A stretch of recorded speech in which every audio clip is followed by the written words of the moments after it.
A million streams might seem like a lot, but that was a lot like 2 years ago, 3 years ago. A million streams is nothing anymore. You need to have not only the music and streams behind you, but also the social media impact and the followers and the fan base ready to go. How I got my first gig, and I know we kind of talked about this too, I cold called every attorney in New York City. You get a placement on a TV show, movie. This is the biggest source of income a lot of the time. I take risks on clients all the time, and I'm on percentage basis with a lot of artists that I really believe in. And you're basically working for free pretty much. If I was an artist and wanted to get noticed, the record labels are out there searching.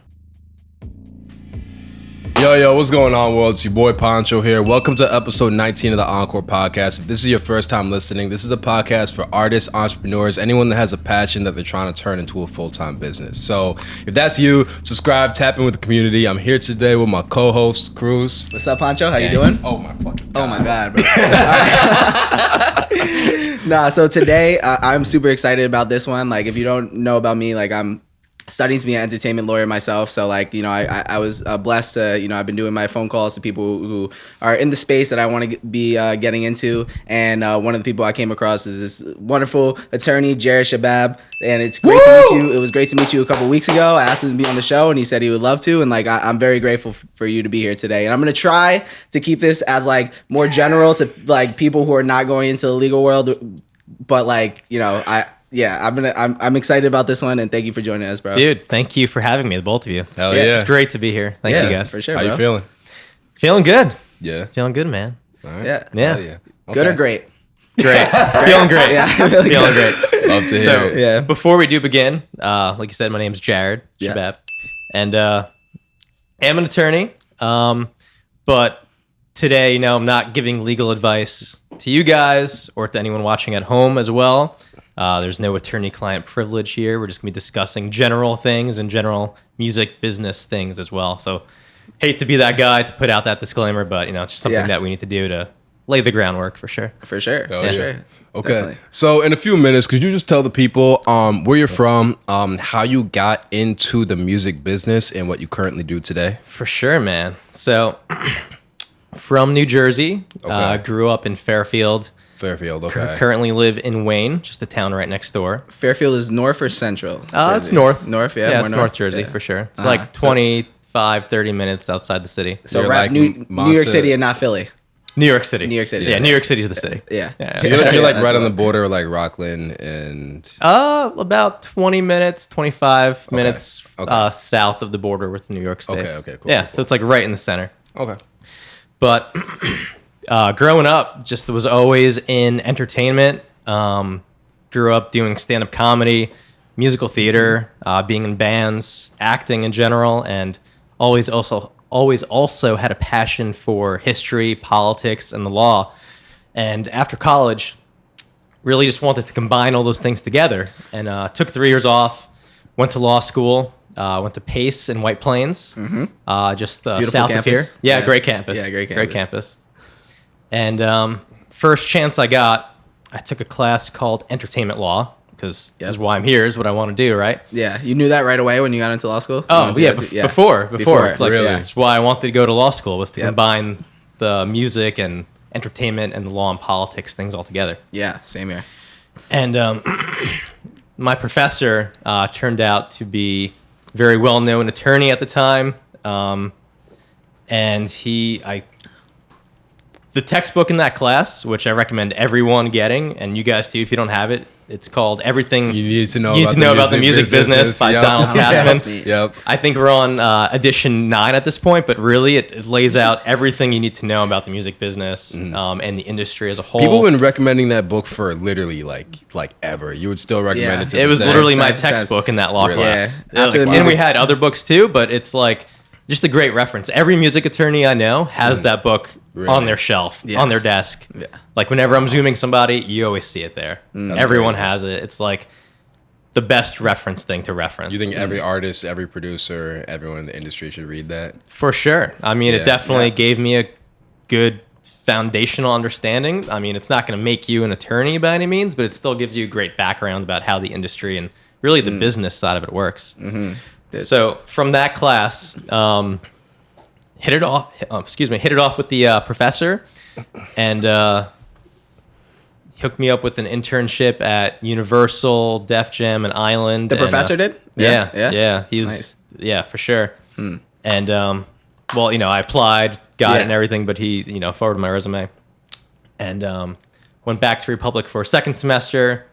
Also had an internship during law school with the New Jersey Devils in their legal department at Sony Corporation of America in their general counsel's office. It wasn't entertainment related. It was like corporate law, but it was still, you're in the building in Sony and Flatiron and you're there. It's just great experience. Yeah, like a culture of it. Like, yeah, I know like the world of like sports law and like music law are often sort of like or entertainment like just combined in a lot of ways. But yeah, I asked you the other time, like we talked and you were like, yeah, like they're kind of like related, but like the work is like pretty different in a lot of ways. So, but for sure, general it's interesting to me though. Like corporate law, you're like buying airplanes and real estate. It's like totally different from stuff I do now. But it was still being there in the building in that entertainment atmosphere. It was really really cool to see and do. Yeah. And then also had an internship during law school, with a private music attorney named Steve Gordon, who recently passed away a couple of years ago. But rest in peace. He was a music attorney at Sony for 20 years and then went private as well. He wrote a book, right? He wrote a couple books. Yeah. I read the 11 contracts that you, I also have that one. Yeah, for I sure. love that one. I use that one as a reference a lot. Definitely check out that one, guys, too. Yeah. He has a couple interviews, too, online that I thought were pretty insightful, at least trying to get into it. So, for sure. Steve Gordon is definitely Steve Gordon, the 11 contracts every artist should know, I think. Is artist, songwriter, or something. And producers. Yeah, for sure.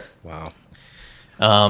So, after law school, passed the bar right away, thank God, knock on wood. And this music attorney named David Ehrlich, who's been in the business for about 30 years probably. He's also a manager. He's managed very high-profile acts. Don't quote me on this one, but he was definitely there for the beginning of Wu-Tang Clan, Nickelback, and some other pretty big acts as well. And worked for him, still do of-counsel work for him and his firm. He's great. What does that mean to be doing of-counsel work, really? It's like being an of-counsel attorney. It's like you're not employed by the firm, but, you're an independent contractor. And so they need that little extra help with something that they're not necessarily taking on. Or for sure. They need some assistance in whatever way that takes for them. Yeah. For sure. And, they definitely taught me a lot there. Very grateful and thankful. It was my first gig right out of law school. And me and David are still very close. And started my own firm, if you will, in the beginning of 2020. There you go. And you graduated 2019, right?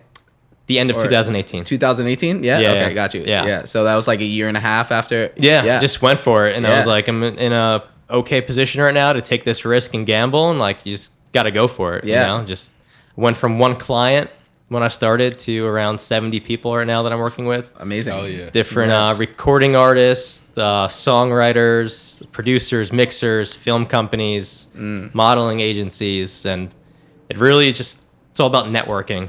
And like, it's crazy how like one client leads you to like 30 others. It's, that's a fact. It's crazy. That's a fact. Yeah. Yeah. Okay.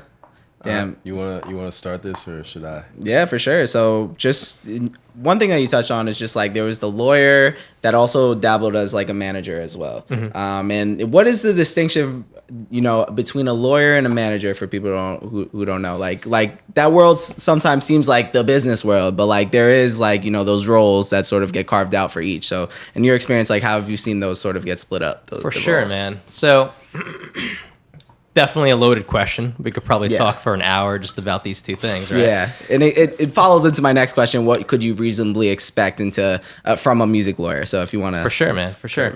So I would say, first off, a manager, is more of a day-to-day person for whoever they're representing. Either like an operations. Artist. Yeah, or exactly. Doing like the day-to-day operations for their artist, producer, whatever it is. They're kind of the middleman. Between the two, they could be booking venues, talking to the attorney on behalf of these people, just really doing whatever the artist needs, booking music videos, like whatever's going on. Like they're the day-to-day person, very involved in an artist's career. Let's just stick with artist instead of producer for now. Very involved with the artist's career, and traveling with the artist as well. And managers are really only able to have a couple clients because it's very time consuming, like a handful, and that's why their percentage is much higher than an attorney, where a manager normally would get, in a standard situation, 20% of that artist's income. A music attorney, if you're on a percentage-based deal, would get 5%, and that is because it's not as time. It's not as like, you're not so much in it. You're not so invested. You're not so invested. You're very invested in a sense that, like, I just worked on a project on a mixtape. It took me almost 100 hours of time to do. Really? Just one project. I have a question. I heard a quote, and I wish I remember who said it, but he was like, if you see a manager who has more than 5 clients, run. Right? Yeah. That's probably good advice. Really? This might be good advice because, it's very time consuming, and like the most a manager normally has, whenever I see, is probably like 3 clients max. Really? Yeah. Something like that. Sounds like a little stretch of reasonable, but yeah. I guess if you're early stage, then maybe for sure it's possible. But yeah, man. And like where I was going with the attorney thing, it's you have a less percentage, but you're able to have more clients. You could have 70, 80 clients because it's not all demanding at once. You touch a client, you work on an agreement for them, you go somewhere else, you touch someone else. What do you think an artist, in the context of an artist, they should look for first, an attorney or a manager? It's hard to say. I think it really depends on where they are in their career and what they have going on. I think, like, when does an artist need an attorney? I think that comes when they are giving away a royalty percentage to a producer, or a publishing share to a producer, or they have whatever contract is in front of them, or even if they're about to get a manager, you also need to get a lawyer to look over that manager agreement. Really? To make sure whatever's in that manager agreement, it's not something funny, and like, you know what you're getting yourself into. How often do you see funny contracts as opposed to just legit ones? Or people, I'll say someone trying to take advantage of someone versus just someone not. Generally speaking, it's hard to say.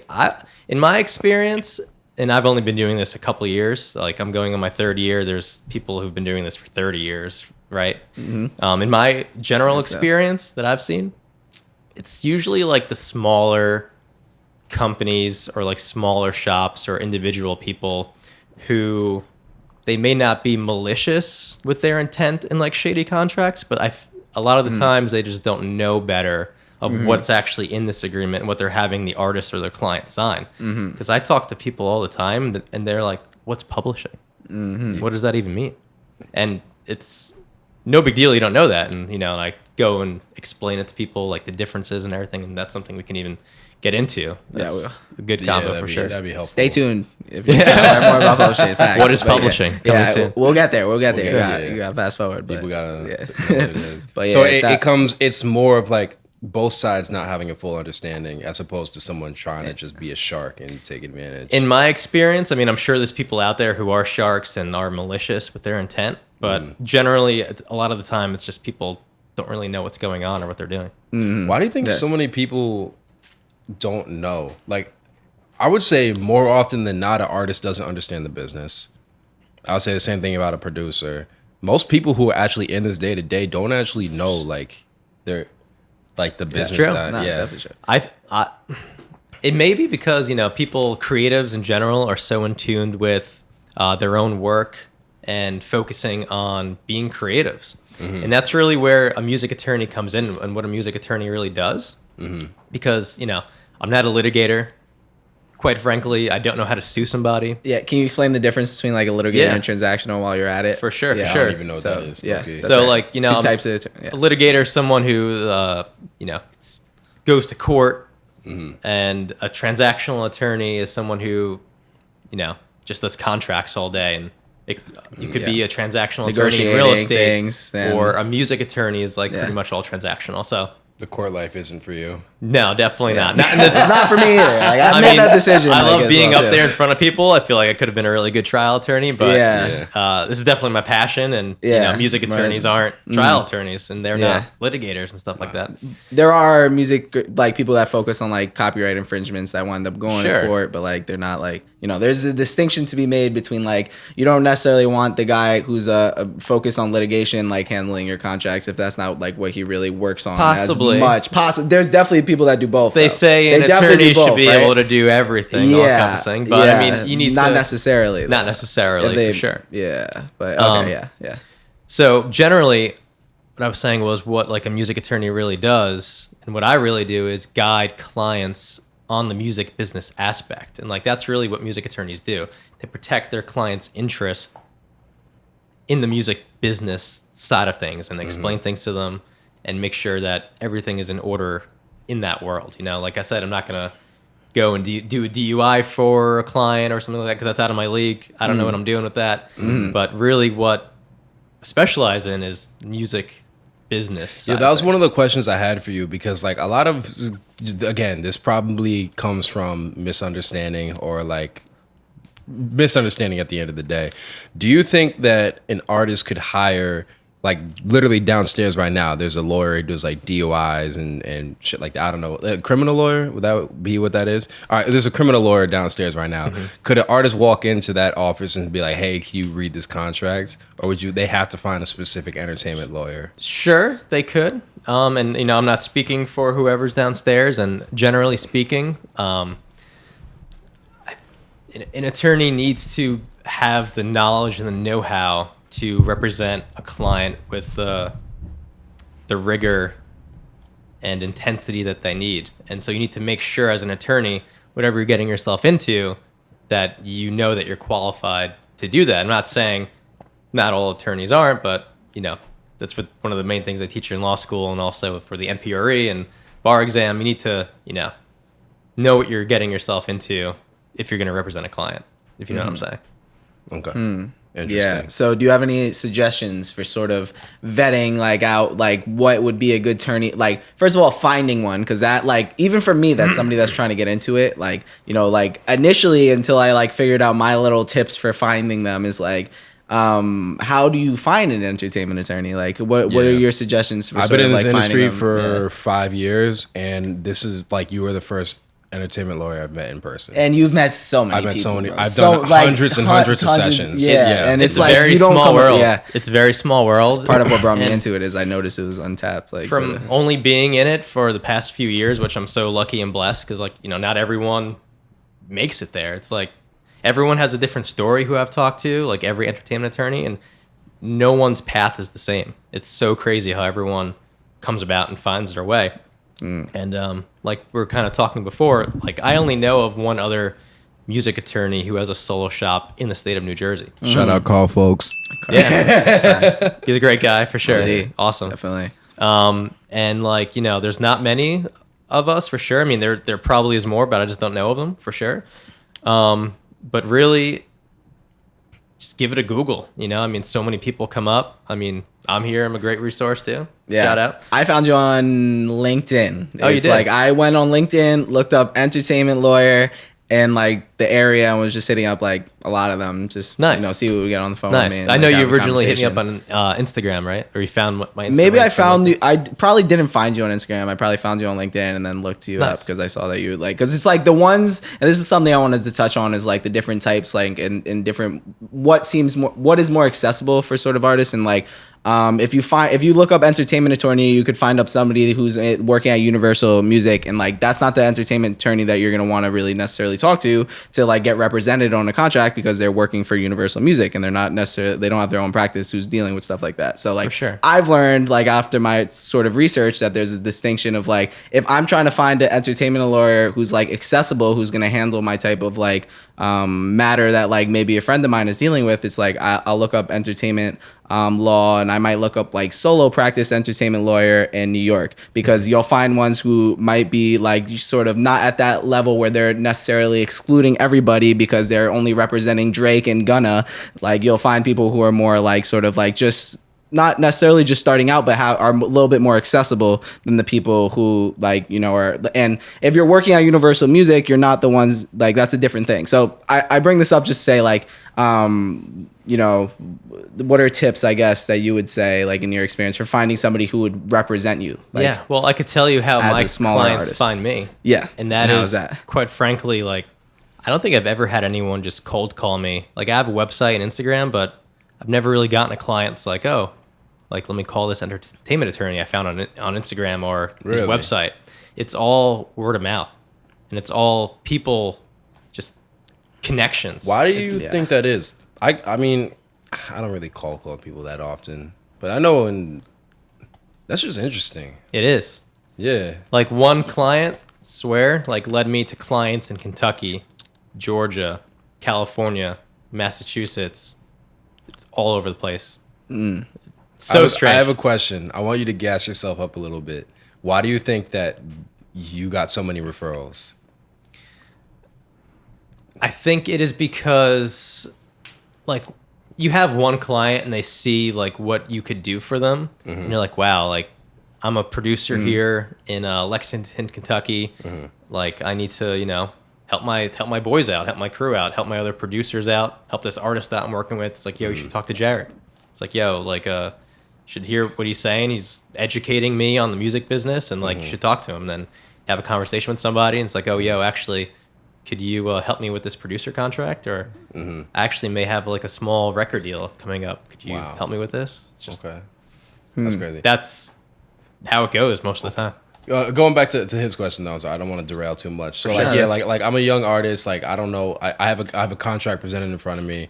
I don't really know too many people in the industry. How would I find an entertainment lawyer? I would say it depends where you are, wherever you are in the country, right? Most of the music attorneys are based either in New York, Los Angeles, Atlanta, or Miami.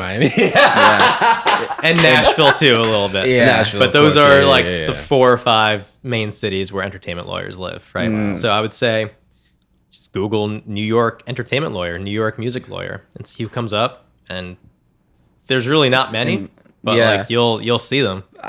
For me, the process has been like, because I'm looking more than you are, like, because, you know, I'm just like in the market for like looking for people. Like, I'm not looking to have you do work for me, but I'm looking to have conversations. So like, I guess I'll speak on my experience. It's like, I feel like, well, one thing that, like, you know, you told me and a couple other people I've talked to so far is like a lot of music lawyers are work remotely or just work from sort of a distance. So like, even if they're in like another city, like they might be able to like help you, especially if it's something that like you don't have to be in person. Like, they might not have to be in person at all. So like, so it's like maybe not even be scared to reach out and maybe look for somebody that markets themselves in that way. That's like, they might be accessible even though they're in another city. And if they're not, they might be able to refer you. So like, I don't know. I mean, in my experience so far, like, just like I've reached out to like, I might have reached out to more than 150 lawyers at this point that are kind of like more in the space that like I realize are like I might be able to contact, and some of them have like referred me to other people to reach out to, which is like something. So like I would just say like, don't be afraid to like reach out to lawyers because they're more accessible than you may think.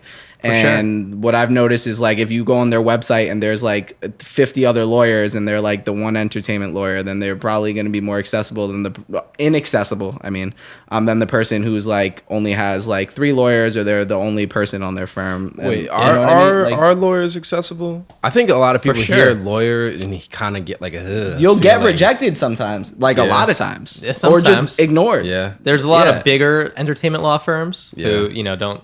Well, I don't speak for them, obviously, but really, if my advice would be, if you're looking for a music attorney, don't be afraid to hit somebody up, give them a Google or however you search, right? And just call them, email them, see what happens. Especially the smaller shops, like independent one-man shows or one-woman shows. You know, there's a lot. There's a lot of those people out there. Yeah, for sure. I think even me, I get when I hear lawyer, I'm like, oh shit, like it's a little intimidating. Like, I'm not gonna lie. I can see that. Yeah, I can see that for sure. Yeah, so, you know, people like me and Jared are trying to like bridge that gap a little bit, where it's like we realize like, and I guess this is something I wanted to ask you, that it's like a part of what brought me into this is that I noticed is like it's like a very in the arts a very underserved demographic of like people who like are, especially in this rise of like independence and the digital era of like the music and creative industry. like there's not really the business people that come along with it that might like have their like business interests at minds in a lot of ways. So like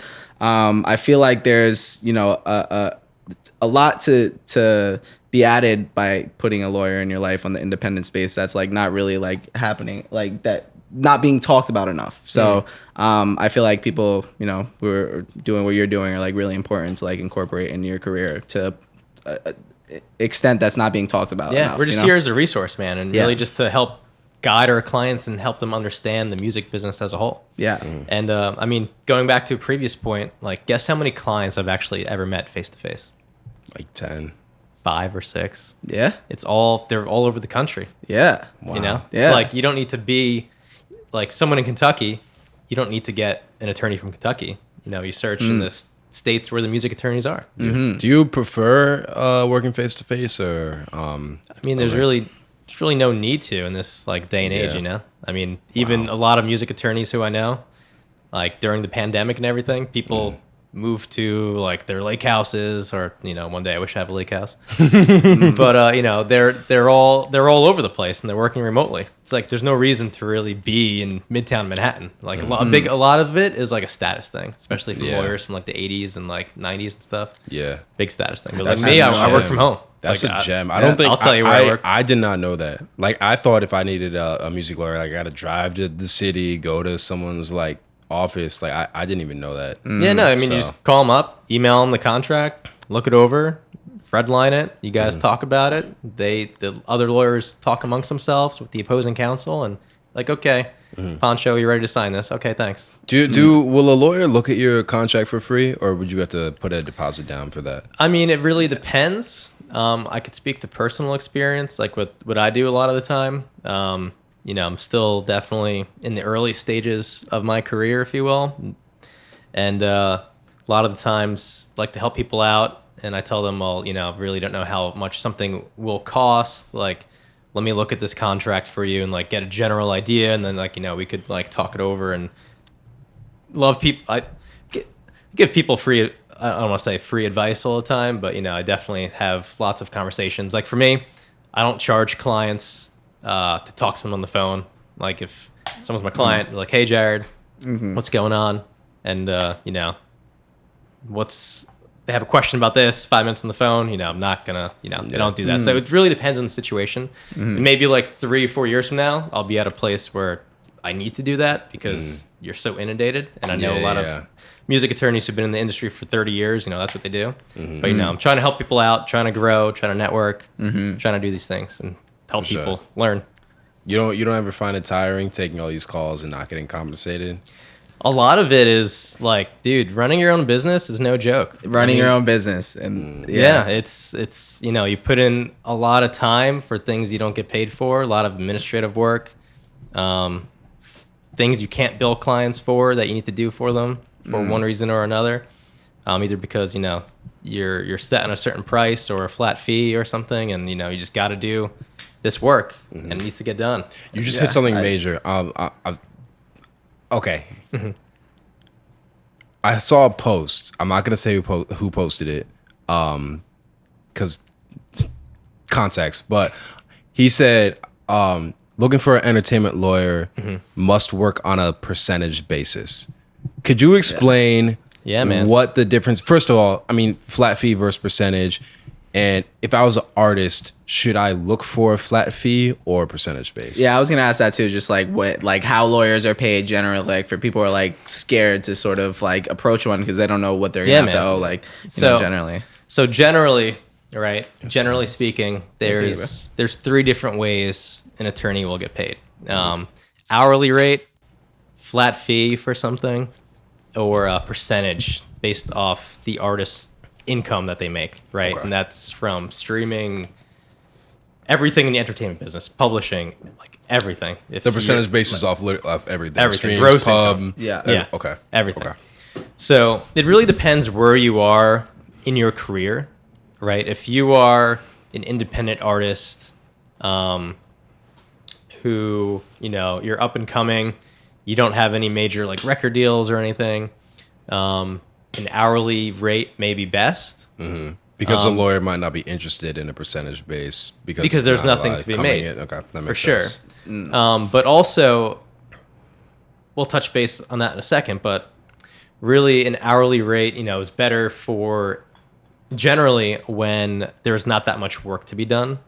Because if, say, for instance, you're on an hourly rate and there's 83 hours of work, it's going to be like 15, 25, 30 grand worth. Whatever it is, whatever the artist is charging you for the hour. Sheesh. But however, in that same time, if you believe in the artist, like I take risks on clients all the time, and really, I'm on percentage basis with a lot of artists that I really believe in, and you're basically working for free pretty much, and you're hoping that the artist gets a record deal or has a record deal, right? And you're working on for that 5% income that they get, and when you're working on a percentage deal, there's a lot more work to be done. Like negotiation of a major record deal itself could take 3 months. Wow. 4 months. I think for the specific person I'm talking about, I think he had an experience where he did an hourly rate and the lawyer kind of didn't care because he was on hourly. Do you think a lawyer would be more invested if it was percentage based? It really depends. Generally speaking, every attorney should be and needs to be fully invested and committed to the person that they represent, and they need to represent them to the best of their ability. So no matter what kind of payment structure you're on, you're always going to get the best representation that an attorney could give you. And that may sound like the politically correct answer, but that's what lawyers are supposed to do and what lawyers do. Yeah. Is it supposed to do? Do most lawyers do that? Can't speak for most lawyers. Myself, absolutely. Yeah. For sure. Yo, that's crazy. So what are some of the things that like make you want to work with an artist? So I bring this up because like I've heard some lawyers say that like it's a great thing and it's great for like both parties when the artist comes in or creative comes in with like a foundational understanding of like how things work, what they may want, like sort of like, and they don't have to be educated on sort of everything. Because like for a lot of times the lawyer plays like this sort of educator role as much as they play like this sort of like negotiator, help you with contracts role. For sure, man. So what are some things that make you want to work with an artist or a creative? Like in general, like what do I look for? Yeah. Like, what about an artist would make you say, like you're talking about, oh, I'm going to take a risk on this person. What would make you... Dude, a lot of the times, like just good people, like really down the earth. A lot of people, not a lot of people I work with, but a lot of people in the creative space, a lot of people aren't always down the earth a lot of times. That in my in the music industry, in my experience, especially sometimes creatives. So when you find like a really down to earth person, dude, girl, whatever, like you want to work with the person, I think is number one. Like you want to work with them because they're a good person. Number two, does that overshadow like their like numbers, just them being a good person? Like it could. I mean, really? You want someone who answers the phone, who you're not chasing down, who is a good client. That's major. Yeah, it's major. Like some people I've been trying to track down for 4 or 5 months. I haven't been able to get a hold of them. I'm like, yo, we got this thing to wrap up. No answer. So I mean, you're still trying and you're representing them, but it's ideally make it hard. In the perfect world, you want someone who's responsive and overall good person. But even if they're not a good person, you still represent them the same and best way that you can, obviously. The second thing I would say is that you believe in them and you believe in their music, and that's really what the main thing is on taking a risk with somebody. Is it's like, yo, this is fire. I believe in this. I believe that this is gonna pop off. We're gonna go platinum. Like, sign me up for 5%. I'm gonna work for you for free. Wow. How often do you say that? Let's say you have 10. Let's say you have 100 clients. Well, out of the 70 I have, they're not all artists or producers, but I probably have about 6 or 7. Really? So like you're talking 10% that you'll be like, fuck the flat fee. Let's just or hourly and just let's do a percentage base. Wow. What is it about those 10%? It's just communication, good person? Like the art? No, it's really, I mean, those are like, that's not a deciding factor by any means, but those are like bonuses. The real deciding factor is if you believe in the person and really how much work they have going on too at the same time. Like if they have, even if they're not signed, or even if, you know, they're not like popping, but like, you know, like, oh, I still work with you. Like you're an awesome guy or whatever it is. Like if there's a lot of work there, say there's like 100 hours of work to do the next 3 months, like maybe you want to help them out and go on a percentage deal or something like that too. It really depends on the amount of work, if you believe in the artist. Interesting. Mm-hmm. Yeah. Would you say you like to work with people who have a little bit more of a foundational understanding of like how the industry works? Like, or is it kind of, you don't necessarily have to feel that way now? No, I mean, you educate, Okay. you talk to people, educate people. So here's one of the first things I ask somebody when we first start working together. And I know that we had this conversation as well a few months ago on the phone. Usually ask them, what is your basic understanding of music copyrights, streaming royalties, in the publishing world? And you know, a lot of the times what people say, almost 90%, 95%, I have no idea. And so 90 to 95%. So, no idea how those things work. So that's crazy. Jumping into it a little bit, right? Wow. And again, this is all generally speaking. Everybody, is not legal advice again. Just gotta keep saying that. Yeah. So generally speaking, say, well, this is gonna be a loaded question here, so I'm gonna do the best I can. There's obviously a difference between, I don't want to say obviously because a lot of people don't know that, between songwriters and artists. Yes. Right? Historically speaking, back in the day, even today, a lot of performing artists have their songs written for them. There's a songwriter. In this instance, let's pretend the songwriter and the performing artist are the same person. They write their own songs, pretty much. So, Do they make the beat too? yeah, sure, they make the Okay. beat too. They do everything. Yeah. They do everything. So, let's say, Daniel, you're this person, right? You, I go by Cruz on this show. oh, That's sorry, okay. Chris. That's okay. That's Sorry, okay. Chris. It's my industry name. I don't know if the people knew that was your real name. If they follow me on IG, they see my name's Daniel Cruz. I don't know. Anyways, I don't know yeah, Poncho's that's real name something. unless that's your real name. No, It's his not real real, name, no. yeah. Yes, it is. Poncho Wallen. 100%. Anyway, I'm dead. That was awesome. It happens. So, Cruz, first time without a hat on this show. This just fell off. first time Yeah, someone dead called you ass, what the Daniel, fuck? too. First time calling Daniel. The lights She's about to exposing fall me, bro. down. Yeah, that's Yeah. fucked. Coming apart. Oh, what's happening? Are we recording? We are recording.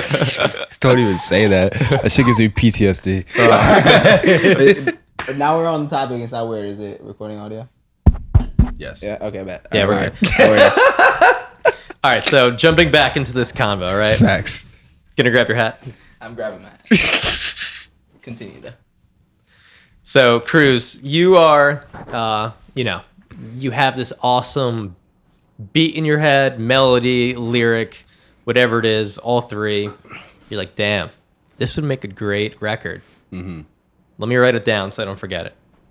As soon as you write it down on a napkin, piece of paper, type it in your computer, as soon as you put it in a medium, any kind of medium, that is copyrighted. That's your copyright. That is a copyright right there as soon as it's written down. If it's in your head, not copyrighted. As soon as it's in a tangible medium, copyrighted. So that copyright is also relates to the underlying musical composition of the record, and it also has to do with the publishing aspect of it as well. Separate copyright. No, that is that is the copyright. Yeah, that is the underlying musical composition. yes. And then when you record, So when you take that written down lyric, melody, beat, whatever it is, when you take that underlying musical composition and you record it, you play it on your guitar, you sing it into this microphone, and you make a record, that is a second copyright. That is a copyright in the musical recording. And generally, whoever records the music is the owner of the copyright, but that's a separate conversation to have. So that musical recording, you upload it to the DSP, you stream it on Spotify, digital Apple service Music. provider. Yes, digital service provider. And the streaming royalties you make from there is based off that recording copyright. The master copy. Yes, Okay. the master copyright, the master recording. Exactly. As opposed to master copyright versus Publishing. Publishing, yeah. So now the two foundational parts of the music industry for sure, and business. Yeah, music so business. Going back to the underlying musical composition, there's three main ways. There's four ways, but the fourth way doesn't really count. There's three main ways to make money off publishing and that underlying musical composition. So which is not the recorded version. It's not the recorded. It's the actual melody. Yeah, the lyrics. Like if you wrote it down on a paper, the notes of it and the lyrics of it, like the melody and the lyrics are for sure. For sure, it's the actual melody and lyrics. It's not the recording. It's the melody and lyrics and everything that's in there. So there's three main ways that a songwriter can participate in income from those three things. The first is a public performance royalty. Whenever your record is played in an elevator, in the club, in a restaurant, organizations such as BMI and ASCAP, public performance organizations, collect those royalties and distribute it to the songwriters. They keep track of everything that's played, allegedly, everywhere. The second way is through a mechanical royalty, right? And a mechanical royalty came back, or was an act of Congress maybe like 50, 60 years ago.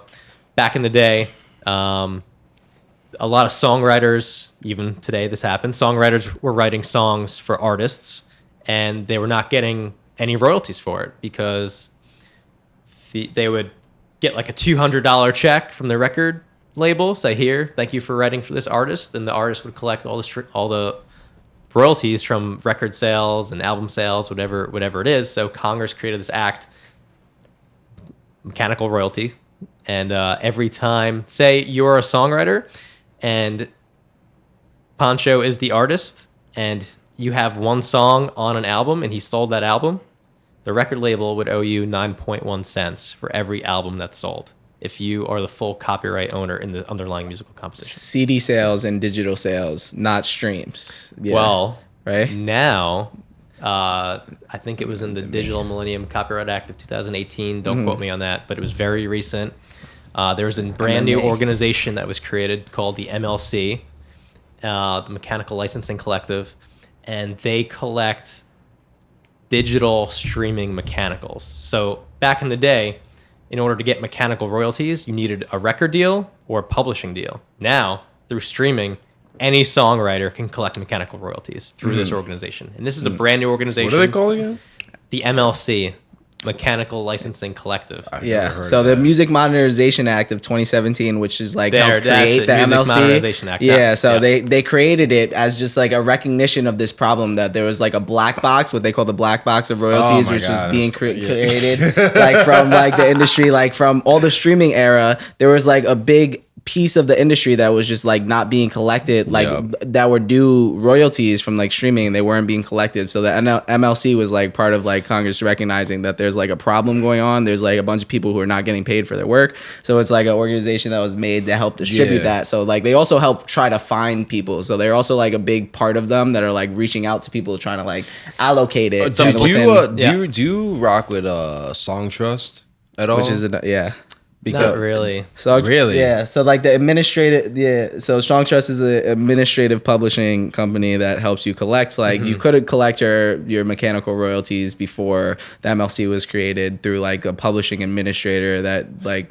signed up you with like. Wait. You just don't. Well, there's other versions like it, or you just no. I mean, there's publishing it. I really just don't come in contact with them. I mean, it may be good for an artist. Okay. I think I'm familiar with the organization. Like you said, I think they collect like it's like basically they administer a publishing catalog. I believe. I'm not really sure. But so mechanical royalty, brand new thing. Not a lot of people know this organization exists. Yeah, I talked to attorneys. They have no 2017. idea. Talked to someone at a record label because I asked them. I was like, "Are you collecting digital streaming or is the MLC for this artist?" And they were like, "You don't get paid for digital mechanicals." I was like, "What do you mean? There's a new act of Congress like a year and a half ago. It's like this is the thing." And they're like, "What?" I was like, "Yeah." Cause not a lot. Yo, I heard something like, I guess this doesn't really relate, but I mean, this doesn't relate. I was gonna say like how the music industry is like 5 years behind other industries, but this kind of doesn't relate to like that in specific. Yeah, exactly. Yeah, never mind. Well, it's better when we're going with the 2 copyrights. Yeah. It does, but like we could jump. We'll just getting on the 2 copyrights. Like, could you speak on the difference between like the record label and the publisher? Because like people think like I need to get a record deal, but like the publishing deal is like something that usually comes first for a lot of people, especially as a producer. Before that thought, anything. Let's wrap up the 3 main streaming. Oh yeah, the 3 main revenue sources for publishing. 100%. No, it's all good. So the second is mechanical. The third and public performance, mechanical, and sorry for all the history as well here. No, it's important. It's called mechanical because back in the day you would physically press and mechanically make a record, so the name kind of stuck even through the album and now the digital age as well. Anyway, the third way is through synchronizations. So say you get a placement. A lot of people sleep on this. This is the biggest source of income a lot of the times. Especially you get a placement on a TV show, movie, whatever it is. Say you are the songwriter, also the artist, and let's say that you are the record label, and this song is owned by the record label, the master is owned by the record label, but you have 100% of the publishing. And let's say I'm a TV network, I want to use the song for a sync placement. Both of you will separately negotiate with the person wanting to get the license. And let's say this deal is going to be MFN, which is like Fair Nations. So like whatever. What did you say?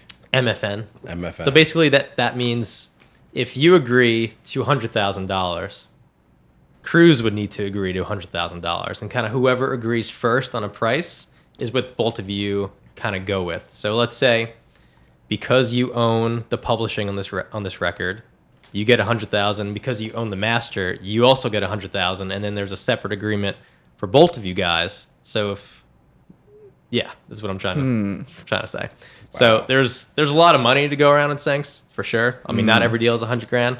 Yeah, a lot are, but at the same time, those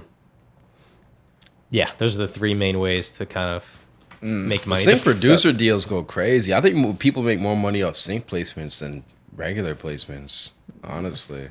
As a producer, as like a producer, if your song gets synced versus like you're getting paid if your for beat gets synced as a producer, you get fucking paid. Versus selling. Well, if you own part of the underlying musical composition and publishing, so say if you are a producer, you make a beat in hip hop. Generally, a producer will retain 50% of the publishing. If this is what I wanted to get at. If they're the only producer on the record, and the artist will take the other 50%. But like if you buy it out from the producer outright, the artist as the artist buys out, could buy it out. Yeah, you could if you offer the right price or thing, right? And then you own 100%. And a lot of the times, producers need to think about what's the best for them. Do they want to retain part of publishing? And generally they do, because if the song pops off, you participate in those 3 sources of income, in addition to any points you may have on the record, plus any fee that you may have gotten for the initial placement as well. Yeah, 100%. No, that's so important for I'm sorry, I have to talk about this because it's been on my mind so much, like the last 2 years.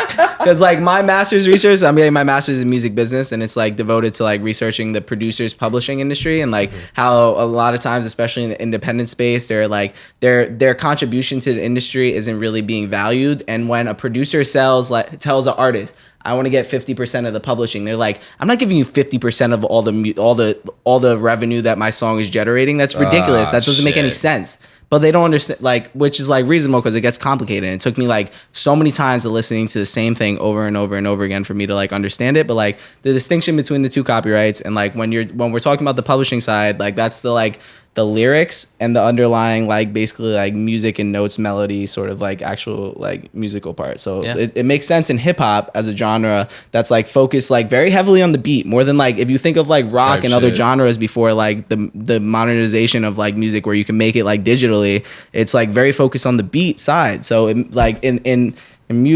hip hop and pop music and genres like that, producers get 50%, and that's industry standard. And I think it's completely reasonable. So my master's research is focused on that side of the industry. So I bring this up just to say, really, when a producer's asking for 50% of the publishing, they're not asking for 50% of your song in general, because especially when you're streaming, you're not generating nearly as much in the publishing side. Most of that is coming from the master recording side. So they're asking really they're asking what they deserve. Yeah, and it's like for hip hop, generally 50%. And hip hop and like pop other genres, it could be. Oh, really? Because they're not making the beat. The beat is so much part of a song that's getting like undervalued. I feel like, but like for rock, I'm not gonna it's like different. It could totally be different because I didn't know this. Really, they're not a beat maker. They're a producer. For instance, say there's like a band, they're recording it, like a they're rock the recorder. band. Like the band plays a guitar, they make the melody, they make the lyrics. A lot of the time, the producer, they come in, they help with the production, more of an engineer, record, right, with their engineer. And then, you send it off to a mixer or whatever. Mm-hmm. But generally, the producer, they'll get some of the publishing. And it depends on the situation, depends on the band. Yeah. Sometimes, could be 10, 15, 20%. But a producer generally in rock, I don't think would get 50%. Hip hop for sure. I mean, yeah, there's also like a full band too. That's the other aspect. All right, so but before I want to ask you one other thing, right? Mm-hmm. Expectations. Hopefully, lots of other things. I mean, there's definitely lots of other things. Yeah. How long have we been going? I think we probably started 45. We're good. Fuck it. We're good. Yeah, we're chilling. I'm chilling. I got nowhere to be. I want to talk expectations for a minute. Because like even a lot of the things you said tonight, I didn't even know, and like I've studied this shit when I was producing heavy. Like I studied this a lot, and like I'm still learning things right now. So it's like, can you talk about what to expect when either an artist or let's say artist, because most of the people that watch the show are artists. So an artist hires a lawyer, what to expect and what to not expect. Well, I think it really depends on what they're hiring the lawyer for. Okay. That's valid. So maybe it's like a producer deal or a producer. The artist is working with the producer and they're like, hey, this producer wants like 20% of the publishing. They want 2 points. Oh, and they also want $500. What do I do? So you come in and what they could expect from you. I mean, I don't want to, generally, right? Mm-hmm. You would represent them the best that you can, and you'd provide the best agreement to that producer. And if the producer comes back with counterpoints, counterpoints? Yeah. So say you present to the producer a producer agreement, and it could be 10 pages long. There's lots of nuances and something like that. A lot of business points that, like, if you were to look at, like, you may be like, I can't even understand. I'm not saying like you won't. To an uneducated, or I'll say to someone that's not a lawyer. I would say someone who doesn't know the music business. Because, in order to do I know we're kind of getting a little off topic, but in order to do, like, a producer agreement, you need to know how not only copyrights work, nuances and royalty calculations, how maybe a label calculates things, the term audit points, audit provisions. Audit provisions. Yeah, for sure. If a producer has like a royalty percentage in a record, and let's say it's to a major label, the producer would generally have an audit right to audit the artist to make sure they're being paid the right amount of money. They wouldn't generally have the right to audit the record label. They never get that right. But generally, they would always have the right to audit the artist. That's crazy. So there's a lot. Wow. I mean, that's just one point. People don't know this shit. That's crazy. I didn't know that. Yeah, that's crazy for sure. I wish I kind of would have brought a producer agreement to like show you guys and then we kind of talk. I would have loved to see that. That's crazy. Yeah, we could talk after the show. For sure. We go through some things. We gonna get dinner and shit. Like We're getting some beers. Yeah, hell yeah, definitely. But yeah, generally, like what an artist could expect from you in this situation would be, it may sound silly, but to represent them the best you can, get them the best deal possible, and fight for them. You're representing them and you're helping them with their business, and you want to give them the best business points and opportunity that you can give them. Okay. What about not expect? I don't really know. I mean, you shouldn't expect. I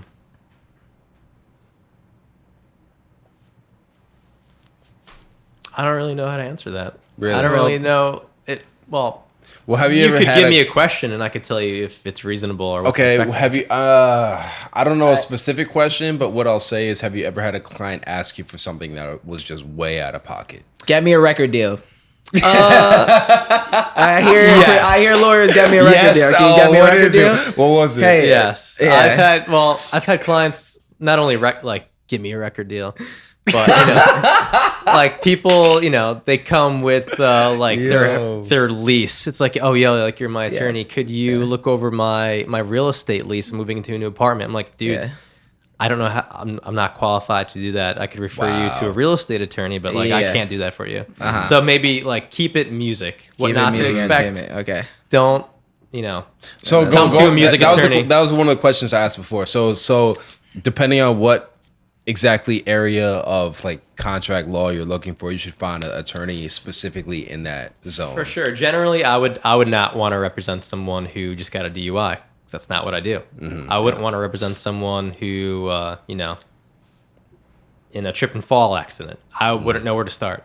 Really? But with this, this is a niche, and this is, why they say lawyer. I hate this saying, but they say that lawyers are like the gatekeepers to the music industry because they know all the executives, they know all of each other. Like every music lawyer pretty much knows each other.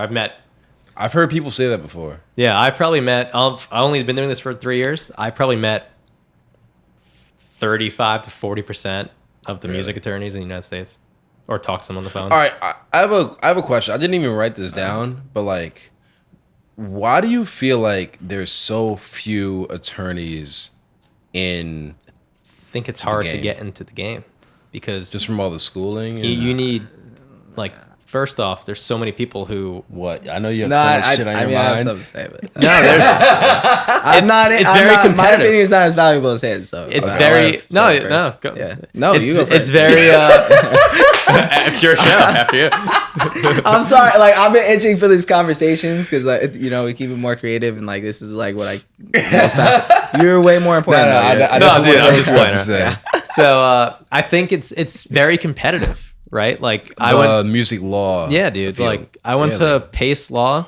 Yeah, and there's a entertainment sports law club. There's for 30 people in it. Okay, I wasn't even in that.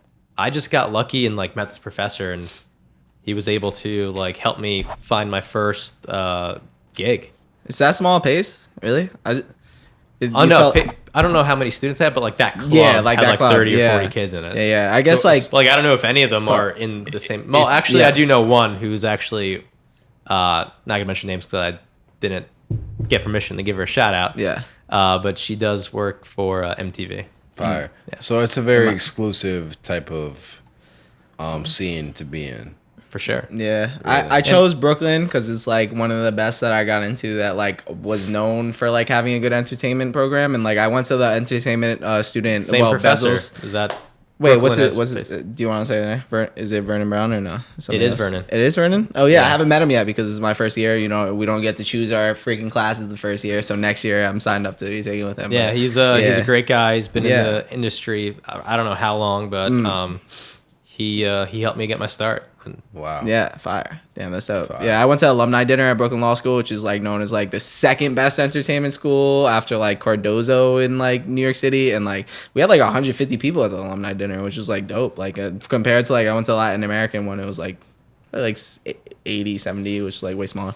But I don't know. I would say that just in getting it, why there's not that many entertainment is definitely that sort of you have to very much at least at the point where the accessible sort of entertainment lawyers. I got something to say about that. Yeah, because it's not the most profitable area of law to get into. You come into it it's for a lot of people. Very profitable. Really? At an end point though, not initially. I haven't made it yet. Lawyers say that initially. they want to get out of music law because it's not profitable. Yeah, at some point. No, I don't know. I'm not going. I'm definitely the music industry took, and this is a little off topic. Definitely took a hit like during with COVID. No, I mean even Since with streaming, before streaming, right before streaming, and you know, the before rise they of started, piracy and Napster and all that. So for sure, album sales, you know, tanked. And Yeah. then streaming saved the industry. record And- labels are giving less deals. So like, But now, I mean, there's so much money being thrown around in the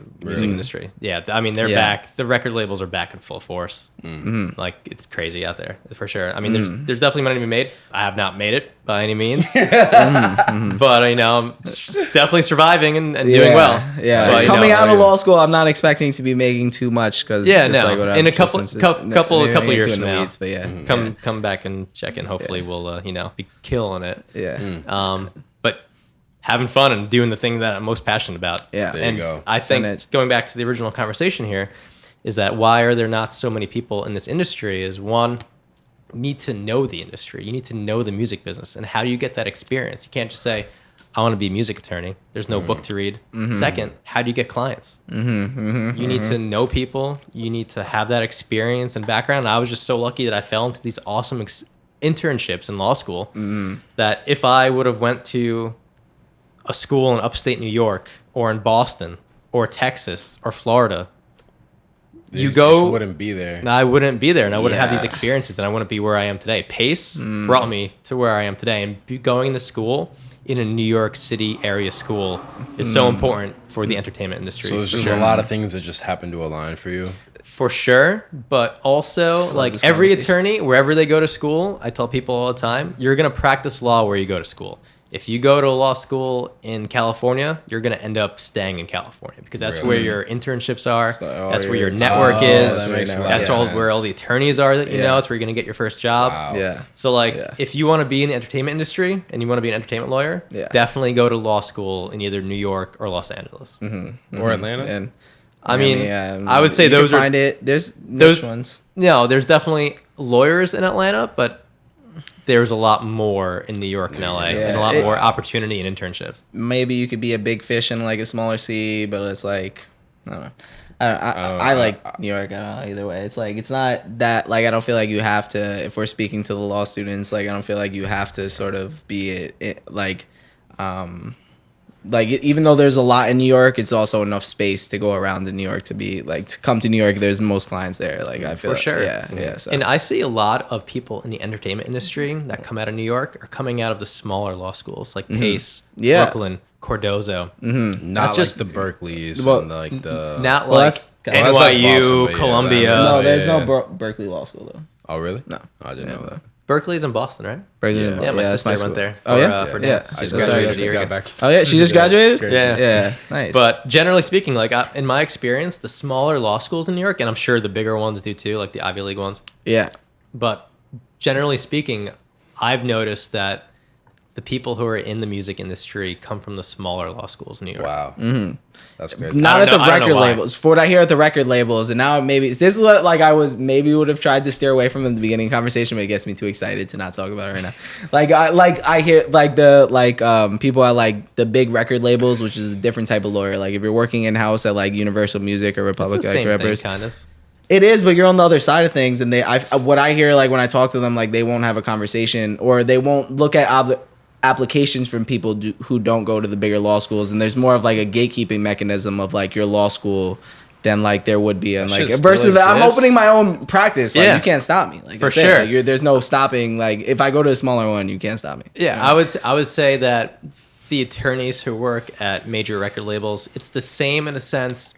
They have the same knowledge of the industry and business as a whole, but they're doing different things. Like, you know, for sure.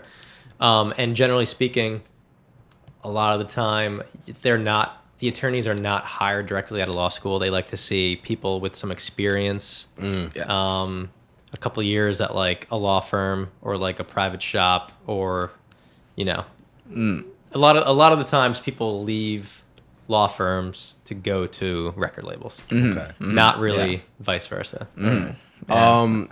I have a few more questions, but I don't want to make this too long, so I'm gonna ask the what I feel is the best one here. Yeah, we went on so much like I love this conversation so much, I but know. like it's like I love it so much. We'll have a part two.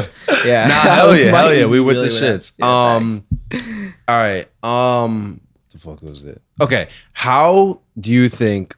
Let's say I'm a creative, any creative, right? Artist, producer, anything. Mm-hmm. What should I do to prepare before I actually set up a meeting with an attorney? I would say just make sure you know what,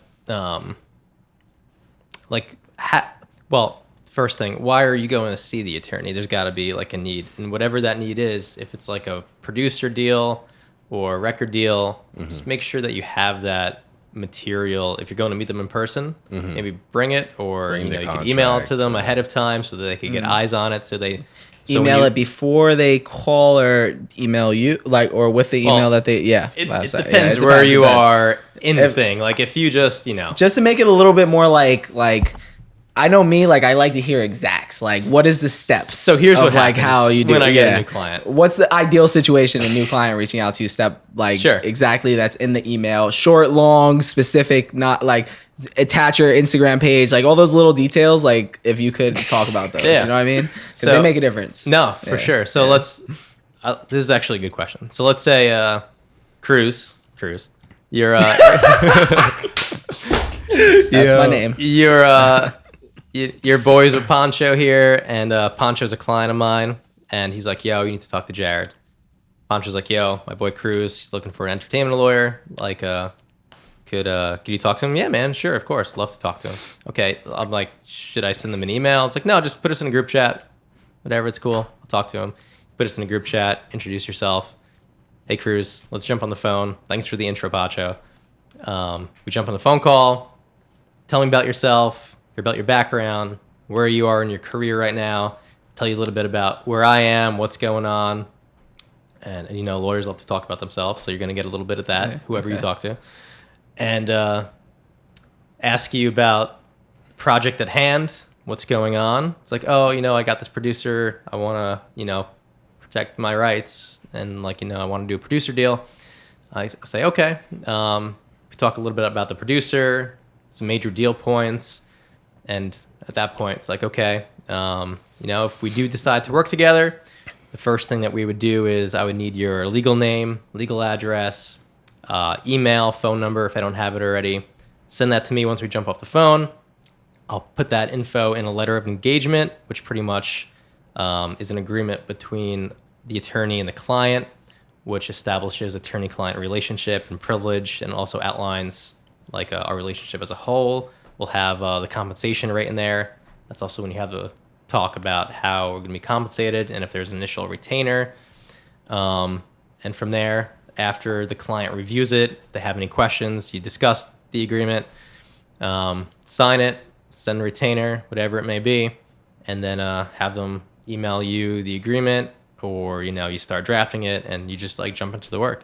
And that's pretty much how a lot of conversations go generally, and how you meet up with clients and how things kind of take off, for sure. I appreciate that specific, very step-by-step thing. Cause I know for me, no one knows that shit. Yeah, you really just broke that down. Thank you so much for that. Cause it makes it so much less intimidating to do it when you know exactly what to expect. You know what I mean? Yeah. I know for me, so thank you for I'll tell you personally, I've gotten entertainment lawyers contacts. I'm just like, yo, damn, what the fuck? It feels fuck. Too much. Yeah, bro. So you talking lawyer, bro, I just like music. What the fuck? That's how I feel. Music lawyers are the coolest lawyers. Yeah. I'm in jeans and Vans right now. Yeah. No suit and ties. Break that wall. Yeah, facts. Yeah. You know what? I do. I have one more thing I want to bring up. Do you have just so people have context of maybe what not to do? Do you have any client horror stories? I do, but I don't know if we can get into them on camera. Yeah, that's fair. No names, just general no names. Principles of things, no specifics, just a general principle thing not to do. Oh man, you don't have to. We can't get into that. No, that's right. All right, now, switching topics. So, what are some things that an artist should sort of some leverage to build? I would love to talk about clients and things that are going on. Okay. But after this question. Okay. But maybe if it makes more sense. No, we hit that now. Yeah, if you got something to say. No, I was just gonna say, if you like curious about like some clients to represent, I got some okays to give some shout outs and stuff. Oh, I don't know about like personal clients, but more of just like it's a lot of, all right. So I'll say this coming from a producer, right? Mm-hmm. A lot of artists that I've worked with in the past, I'm the first producer that they've ever worked with in person. And because of that, a lot of them might not understand how to fully work with a producer. And they might do something from just a lack of experience that me as a producer might take as like, yo, like what the fuck? So like, that's why I ask like things that maybe a client might do that might make you be like, yo, bro, are you serious? Like, oh, there's definitely some of those, but I mean, how do you like to be reached out to? Keep it positive. How do you like to? No. How do you like? All right. So on the positive, how would you like to be reached out to? Is DM okay for you? Yeah, for sure. Yeah. See, that seems inaccessible for some people, so that's good. No. So yeah, would you prefer email? No, I mean, not necessarily. I think right now, the music lawyers in general, there's like two different kinds of music lawyers. There's music lawyers who are around from like the late 70s, 80s, who are like the real gatekeepers of the music industry now, right? Yeah. They're like, but they're on their way out. Yeah. They're the people, without like, throwing out any names or anything, but they're the people or the kind of attorney who is very like, I need that office on Park Avenue. Mm-hmm. Like, it's all about status and being like, that kind of unreachable and putting that wall between you and the client. Whereas younger music attorneys, my experience, and generally speaking here, right? Generally, I've seen younger attorneys be much more laid back, personable with clients as well. And, it depends what you're looking for. If you're looking for that powerhouse guy who's been in the industry for 30 years and like you want that kind of relationship with your attorney of like, there's a wall between you guys, an email, schedule a call with my assistant, whatever. Or there's also personable ones as well, more on a, down to earth level, but it's in my experience, there's two breeds of music attorneys right now, and it depends what you're looking for. But we're both out there, for sure. And not one's better than the other. Everyone's great. Yeah, sure. Yeah. Okay. Everyone's yeah, good. everyone's good. Everyone's good. Every music lawyer's good. I'm representing the bar right now. Yeah. So. I'm dead. Damn, what's your best question? Yeah, I guess let's sort of wrap it up now. I guess we've been like an hour. This is so fun to me though. Like I'm like, dude, I'm having a great time. It. Yeah, I'm really appreciating. We could sit here for like 5 hours. I know we could. There's so much to talk about for sure. Like so, yeah. I'm glad you're enjoying it too because it's definitely something that I'm super excited about. The last major question or like something to get into. Something or if there's more, I think there's more. Yeah, I think this is one thing to just think about, just like for any artist getting into it. I know in this era, like record labels expect you to sort of have something packaged up to sell before you get to them. And it's like you can't come there sort of like just like I have good music, take me. Like that doesn't go that far as it did like way back then. You know what I mean? Like or not even way back then, 15 years ago. For sure. Yeah. So what are some things that you would say that like somebody that's trying to get a record deal, like what are some like of the things that they could like try approaches to packaging up like what you have like and building leverage for a deal? Like how can you build leverage as an artist? And like how can you try to like approach like packaging up your worth to a record deal? This is really a question for a manager, I would say. Yeah, but I could try to answer the best of my ability. Sure. So I would say you're 100% right in a sense that record labels aren't making Britney Spears's anymore or Christina Aguilera's. They're not building an artist. They're not building up artists from the ground up. Mm-hmm. For the most part, I would say 90% of the time, maybe even to 95% of the time, major record labels are signing artists who are established, have a poppin' song, blew up overnight on TikTok, whatever it is, got 10 million streams in a month, and like, oh, we need to sign this person. Like, they want people who have a following or poppin' and have the music all together already. You're 100% right. But there is like 5%, and I just kind of did one of these deals last November for a client who, caught a buzz, very young. What's a buzz? If you could speak on stats or whatever made you look at it as a buzz. Well, the client is Lil PJ. Sure. Shout out to PJ and to Dream Consulting and Molly. who's his manager, and me and Mal share a bunch of clients together. He'd be a great person to talk to. He's dope. I was listening to music before this. Like, PJ? When I first met you, I saw you were promoting it, and I was like, his music's dope. I definitely see the future for him for sure. Like, man, he's dope. He's definitely dope. Super young. He just turned 18 and signed a record deal before he was even 18 years old. Damn, that's and they see potential there. You know, whatever that potential is, you gotta talk to him and Mal and the label. But just helping out as best as I can. But he's definitely an exception where he didn't have 10 million streams and 100,000 or 100 million followers on Instagram. But he's just super talented. We believe in him, and it's a chance that labels are making, but it's a rare exception, and he's extremely talented. Wow. Damn. Yeah. So the talent really will still go a long way, but like if you had to add on top of it, like if you had to articulate some worth that like you could try to package up, like what would you say? Like, you know what I mean? Like it's like what numbers or what sort of audio, like just whatever. Well, I don't know. 1 million streams might seem like a lot, but that was a lot like 2 years ago, 3 years ago. 1 million streams is nothing anymore. Yeah. You need tens and tens of millions of streams, or there's people out there who get 5 million streams on Spotify a month and are like, oh no, we don't want to sign them. Yeah. Wow. Like you need to have not only the music and streams behind you generally and for the most part, but also the social media impact and the followers and the fan base ready to go. And do you see them like sort of pitching like in a way that's like business ideas, whereas like I just going to like business school, like I noticed like you have to pitch ideas with like slideshows kind of things, and like I see that go far for certain people where you make that slideshow, you make that sort of like, this is how I articulate my value, be a little bit adaptive with it, like this is like sort of like just it might look like these are my videos that I've had, and this is how they tell my story. Like it could really, I don't know. Is there anything like unique that you could see that like might not come to? I don't know. Yeah. If I was an artist and wanted to get noticed, the record labels are out there searching. Yeah. Like go and research who the A&R people are.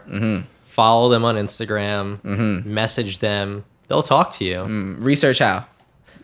Just give it a Google. Right, yeah? Like straight up A&R, like that's like A&R, Republic Records, whatever. Just find those people and reach out to them. Like how I got my first gig, and I know we kind of talked about this too. Like I cold called every attorney in New York City, people at Madison Square Garden, New York Jets, New York Yankees, music industry, just trying to get an in and talk to whoever I can. And like I would.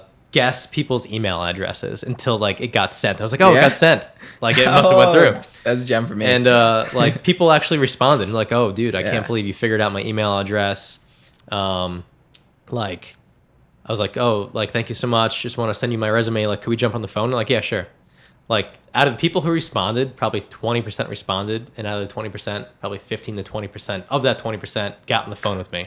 And like that's how I got my first gig. Like with David, I emailed David like 2 or 3 times until he noticed me. You're talking like 100 people, maybe one person. No, or 5 people. Out of 100, probably like 20 to 25 would answer, and then they'd probably talk to like 15 or 10 of those people. That's my experience so far too. It's like pretty much that exact statistic, like 15 and 20%. Yeah, like I've gotten on the phone with people I've reached out to. It works. If you're a new attorney and you want to get in the game, that's the best way to do it. You need to just reach out, cold call attorneys, ask to talk to them. Attorneys love to talk about themselves. They're going to want to talk to you. I swear to God. And like the same thing goes for people who want like that record deal to be noticed by A&R. Find those people, research those people, reach out to them, reach out to music attorneys because attorneys know those people too. Like I had someone call me today to get in touch with Dream Consulting, who's PJ's management company. Like, oh, I see you work with Dream. Can you send them my mixtape? It's like that's because you have that kind of access. Like, reach out to attorneys, reach out to A&R people if you want to get noticed for sure. Oh yeah, dude, that's a dope way to close it. Yeah, that's fire. I appreciate you coming through. I know we could talk for a lot longer, but I want it to be digestible. So. I appreciate. Thanks for having me, guys. I had a blast. I'm glad you did too. Yeah, it's dope as fuck, dude. Thanks, man. Yeah. Real quick, could you tell the people where to find you on social media? Sure. Or your website too. Most people don't have websites that came on there. So. Website is shababb.com, shababb.com. And my Instagram handle is jshababb, SHAB. Hell yeah. ABB as well. Did you have to pay a lot for that handle?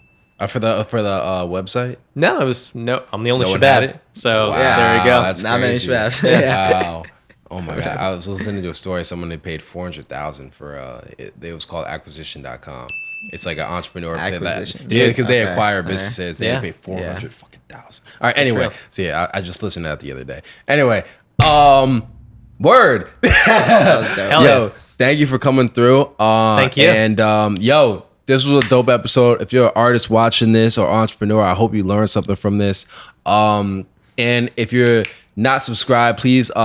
I fucked up my outro, Bro, How do I they're do gonna this learn, shit? bro. That's Nah, most they important, learn. bro. Yeah, Like they the learn. outro's cool, but like they're gonna learn what either the fuck way. is my Retake. outro? Let's go. Damn, Retake. what is my outro? Tap Okay. into the All right. If community. you're an That's artist, join the community. We want to build this community of like-minded artists and creatives who want to grow together and, I fucked this whole that's shit all right, up, bro. I, all right. you know, Yeah, it is. that just subscribe stop button. Yeah, it is what it is. Yeah, fuck, fucking smash the like button, subscribe. And that's what it is. And share this with your friend because I know they can learn. Share it with the something. homies, So, man. yeah, Like, but there's a if- lot of if gems you don't want dropped to, it's tonight. okay, we don't pressure you. So good. Anyways, Thank you, guys. thank you, Jared. Thank for you, joining guys. us. Yes, Yeah, thank you Had guys an for awesome tuning time. in, Thank you, and me we will too. be back next time. Encore Podcast.